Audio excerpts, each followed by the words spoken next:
क्या आपने भी कोई ऐसी मूवी देखी है जो एक बुक या फिर कॉमिक बुक से अडेप्टेड है एंड जब आपने वो मूवी देखी उसके बाद जब उसकी बुक पढ़ी तो आपको बहुत गुस्सा आया कि भाई डायरेक्टर ने क्या फूक के ये मूवी बनाई है जो इतने major major plot points miss कर दिए मूवी में। क्या आपको भी कभी ऐसा फील हुआ है? अगर ऐसा फील हुआ है या फिर अगर ऐसा फील करना चाहते हो सैडली, तो भाई आज की वीडियो आप ही के लिए है, क्योंकि मैं आज ऐसी मूवी और बुक सीरीज़ के बारे में बात करने आया हूँ जो मतलब जिन्होंने यार एक जनरेशन को बड़ा करा है, जिन्होंने एक जनरेशन के साथ पूरी चली है वो मूवी और सीरीज़। तो मैं इंट्रोडक्शन दे देता हूँ। Hi guys, welcome to another video Sharma talks. आज मैं जिस बुक सीरीज़ की बात करने वाला हूँ, मूवी अडेप्टेशन की बात करने वाला हूँ, वो है भाई हैरी पॉटर की। हाँ, हैरी पॉटर की सीरीज़ भाई जो लिखी है वो लिखी है भाई कमाल की। मतलब मैं उनके हाथ चूमना चाहता हूँ, मैं जेके रोलिंग।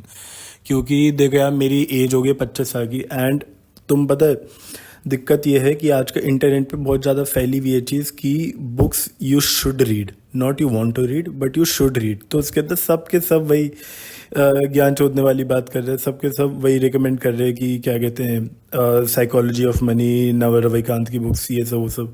अब वो लोग समझते नहीं कि भाई कोई न्यू रीडर है तो वो उनके लिए वर्स्ट बुक्स है रिकमेंड करना फर्स्ट टाइम के लिए, वो कभी पढ़ ही नहीं पाएंगे।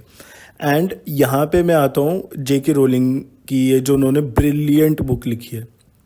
मतलब पहले मैं एक एक कर आऊँ तो पहले मैं बुक सीरीज़ का बहुत शॉर्ट रिव्यू देता हूँ कि मतलब यार मैं हर, क्योंकि पता है क्या सीन है कि आपको लग सकता है कि कॉन्सेप्ट थोड़ा बच्चों वाला है कि बच्चे मैजिक कर रहे हैं। नहीं, इट इज़ नॉट बचकाना, क्योंकि इसके अंदर 7 पार्ट्स की बुक है ये।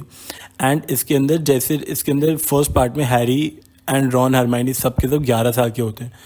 तो जैसे जैसे बुक्स बढ़ती है, जैसे जैसे अगले साल में प्रोग्रेस होते हैं ना, वैसी वैसी उनकी राइटिंग भी मैच्योर होना शुरू कर जाती है। एंड फोर्थ पार्ट के बाद स्टेक्स और हाई होने लग जाते हैं बुक्स के अंदर, तो बहुत मैच्योर हो जाती है बुक्स। तो उसके अंदर कभी भी आपको इमेच्योर तो लगेगा ही नहीं। तो उस हिसाब से भाई जेके रोलिंग ने जो कमाल का काम करा है ना, मतलब किसी को अगर राइटिंग सीखनी है, किसी को अगर राइटिंग की इंस्पिरेशन लेनी है, किसी को अपनी बुक रीडिंग स्टार्ट करनी है, किसी को भी अगर अपने किसी को भी बुक रेकमेंड करनी है न्यू रीडर को, तो यार जेके रोलिंग की Harry Potter series is an excellent choice. And I am sure, क्योंकि ये तुम सबकी तरह ये मैंने भी बचपन में ही देखी थी। एंड माइंड यू हिंदी में देखी थी, क्योंकि तब यार हिंदी में ही देखते थे। तो वो एक उस मूवी ने मन में ऐसी छाप छोड़ रखी है ना। लेकिन अब जब तुम अगर बुक्स के बाद वो मूवी देखो तो आई एम सॉरी टू से but you will be disappointed. And अगर आप उनमें से एक हो जो अपने आप को पॉटर हेड्स कहते हो सिर्फ मूवीज़ को एंजॉय करने से, तो भाई आप बहुत ज़्यादा गलत हो। तो मैं ये एक एक पॉइंट कर आता हूँ कि जो जेके रोलिंग ने वर्ल्ड बिल्डिंग करी है ना इस बुक की, बहुत ही ज़्यादा बेहतरीन करी है। एंड उसके अंदर में मैं कुछ क्रेडिट देना चाहूँगा मूवीज़ को कि भाई मूवीज़ ने बहुत ही बखूबी तरीके से वर्ल्ड बिल्ड करा है। क्योंकि आई एम श्योर कि जिस ईयर में मूवी का फर्स्ट पार्ट आया था उसके अंदर सीजीआई वगैरह बहुत वीक थी, बट स्टिल उसके अंदर they managed to make Hogwarts feel like a real place. उनके लिए एकदम ट्रिमेंडस जॉब, कमाल की जॉब करी उन्होंने। तो उसके अंदर I would give them full marks, क्योंकि आप जब बुक्स पढ़ोगे ना तो आपके लिए थोड़ा इजी होगा अपने मन में इमेजेस बनाने के लिए। बिकॉज आई एम श्योर अगर आप बुक्स पढ़ रहे हो तो आप मूवीज़ के भी फ़ैन होंगे, तो आप मूवीज़ के साथ साथ अपने दिमाग में इमेज बना पा रहे हो कि हाँ जो जो बुक्स में डिस्क्राइब्ड है वो असलियत में कैसा दिखता होगा। वो उन्होंने मूवीज़ में बहुत अच्छा वर्ल्ड बिल्डिंग करा है। एंड जो हैरी पॉटर मूवीज़ की सीरीज़ के हीरो है ना, वो है भाई इस मूवी की कास्टिंग। कास्टिंग बहुत ही ज़्यादा कमाल की है। मैं अभी एक अपना बहुत ज़्यादा कंट्रोवर्शियल ओपिनियन भी दूंगा, बट मूवी की कास्टिंग मतलब यार साइड एक्टर से लेके एकदम टॉप मेन एक्टर्स तक कास्टिंग बखूबी है। मतलब आप बुक्स पढ़ोगे ना आपको लगेगा कि हाँ भाई बुक्स के पेजेस से उठकर ही ये कास्टिंग आ गई है। तो कास्टिंग के ऊपर तो भाई फुल मार्क्स। तो मैं ये बोलना चाहूँगा कि जो मेरा कंट्रोवर्शियल ओपिनियन है वो ये है कि भाई डैनियल रैडक्लिफ भाई was not a good actor. No, मतलब मैं जब क्योंकि अब बुक्स के अंदर है ना, डैनियल बुक्स के अंदर हैरी पॉटर का कैरेक्टर इज़ वेरी एक्सप्रेसिव। उसके जो मन के अंदर मोनोलॉग वगैरह चलता है, he is very expressive. And उसके चेहरे पे ही लाव्स, ही गेट्स सैड, वो बहुत गुस्सा होता है, सब चीज़ मतलब काफ़ी एक्सप्रेसिव सीन्स होते हैं। लेकिन आप मूवी में देखोगे, मूवी में काफ़ी उसके सिंगल टोन इमोशंस है उसके अंदर। मूवी में उसने पता नहीं या डायरेक्शन ऐसी फॉल्टी है या फिर क्या, बट डैनियल रैडक्लिफ ने बहुत बहुत ही एवरेज काम करा है हैरी पॉटर में। डैनियल रैडक्लिफ का बहुत अच्छी एक्टिंग नहीं थी, तो मैं यही चीज़ बोलूँगा कि हाँ, पूरी मूवी के अंदर जो मुझे फॉल्टी लगा, जो मेन एक्टर ही उसकी एक्टिंग मुझे बहुत फॉल्टी लगी। तो मैं ये बोलना चाहूँगा बस, हैरी पॉटर की डैनियल रैडक्लिफ की एक्टिंग मुझे जिस मूवी में अच्छी लगी वो थी half blood Prince and Harry Potter 7। सिर्फ इन दोनों में मुझे अच्छी लगी, बाकी सब सब मूवीज़ में बहुत ही मीडियोकर एक्टिंग। एंड रही बात भाई वोल्डेमॉर्ट की कास्टिंग इतनी बेहतरीन, लेकिन जो सबसे बेस्ट कास्टिंग मुझे लगी है ना इस पूरी सीरीज़ की, वो लगी है मुझे यार, एक तो हैंड्स डाउन सबका फेवरेट सेवेरस स्नेप। मतलब एलन रिकमैन ने जो काम करा है यार, बहुत ही ज़्यादा अच्छा।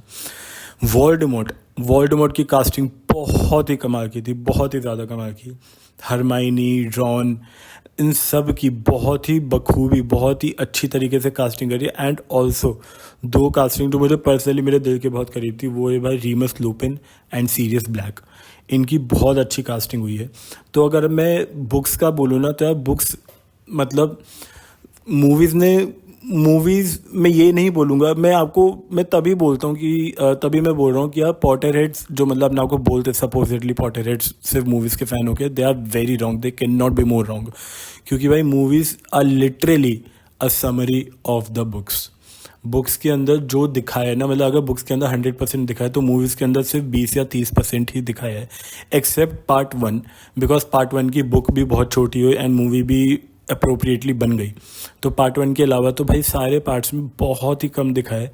हैरी पॉटर 7 नियर है, क्योंकि हैरी पॉटर 7 दो पार्ट्स में बनी है, जो इनको हर पार्ट के लिए करना चाहिए था, बट कुछ कर नहीं सकते। लेकिन मैं बोलूँगा जो सबसे ज़्यादा दूर अपने सोर्स मटेरियल की थी ना मूवीज़, वो थी भाई Harry Potter 4 and Harry Potter 5, goblet of fire and prisoner and order of the Phoenix. क्योंकि ये दोनों बुक्स है ना, सबसे मतलब ऑर्डर ऑफ द फिनिक्स तो सबसे मोटी है सीरीज़ में, एंड मूवीज़ के अंदर ये सेकेंड लास्ट सबसे छोटी मूवी बनी है। तो आप सोच सकते हो कितना सोर्स मटेरियल काटा गया होगा। तो मैं यही बोलूँगा कि भाई अब जैसे वार्नर ब्रदर्स एक हैरी पॉटर की सीरीज़ लेकर आ रही है, जिनके मेकर्स ने बोला है, जिनके स्टूडियोज़ ने बोला है कि भाई हम सोर्स मटेरियल को रिलीजियसली फॉलो करेंगे, बुक्स को रिलीजियसली फॉलो करेंगे। तो आई एम जस्ट होपिंग कि भाई ये मूवीज़ के सारे प्लॉट्स, सारे के सारी चीज़ें दिखाए। मतलब जैसे अगर मैं आपको छोटे छोटे एग्जांपल दूं, जैसे हैरी पॉटर 6 में जब रॉन के बड़े भाई फ्रेड और जॉर्ज अपनी एक कैंडी शॉप, अपनी वो क्या कहते हैं, एक जोक शॉप खोलते हैं हॉग्समीड में, तो आपके दिमाग में आया होगा कि भाई रॉन इतना गरीब होता है तो उनके पास पैसे कहाँ से आए। एक्चुअली में हैरी पॉटर 4 के एंड में जो ट्राइविज़र टूर्नामेंट हैरी जीतता है, जो उसकी जीती हुई रकम होती है 1000 गैलियंस गोल्ड, हैरी वो दे देता है रॉन के भाई जॉर्ज एंड फ्रेड वीजली को, क्योंकि हैरी बहुत ट्रॉमेटाइज्ड होता है सेड्रिक की डेथ से। तो बोलता है कि मैं डिज़र्व नहीं करता, तो वो खुद भी पैसे खर्च नहीं करता, लेकिन उसने बोलता है कि मेरे से ज़्यादा डिज़र्व करता है वही फ्रेड एंड जॉर्ज। तो वो उनके स्टार्टअप में सबसे पहले इन्वेस्टर होता है हैरी। एंड हैरी ये भी बोलता है कि थोड़े से पैसों में से ना रॉन को एक है ना नई ड्रेस रोब्स दिलवा देना, क्योंकि उस पूरी बुक में ये मेंशन है कि रॉन बड़ा परेशान होता अपनी गरीबी से।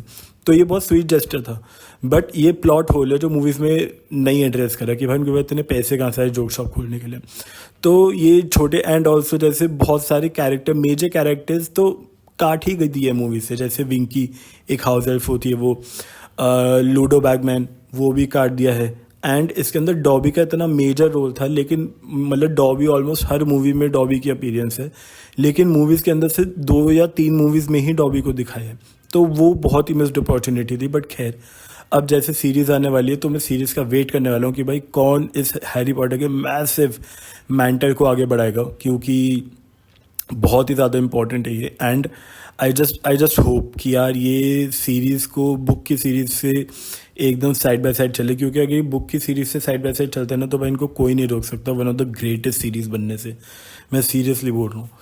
तो मैं यही रिकमेंड करूँगा कि यार आप बुक्स पढ़ो, बस पता है बुक 1 पढ़ लो, बहुत छोटी बुक है, बुक 1 पढ़ लो, बहुत मज़ा आएगा। एंड उसके बाद एक चीज़ करना, हर बुक के बाद, जैसे मैंने करा है, हर बुक के बाद है ना उस बुक की मूवी देखना, तो आपको बहुत मज़ा आएगा।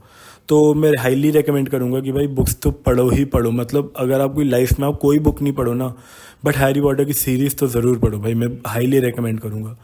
तो अगर आप बुक पढ़ रहे हो, या अगर आपने बुक पढ़ी है, या फिर अगर आपको हैरी पॉटर की यूनिवर्स से कुछ भी डाउट है, तो आप वो सब के सब कमेंट सेक्शन में डाल सकते हो and I would love to answer it. So till the next video, this is me from Sharma talk signing of.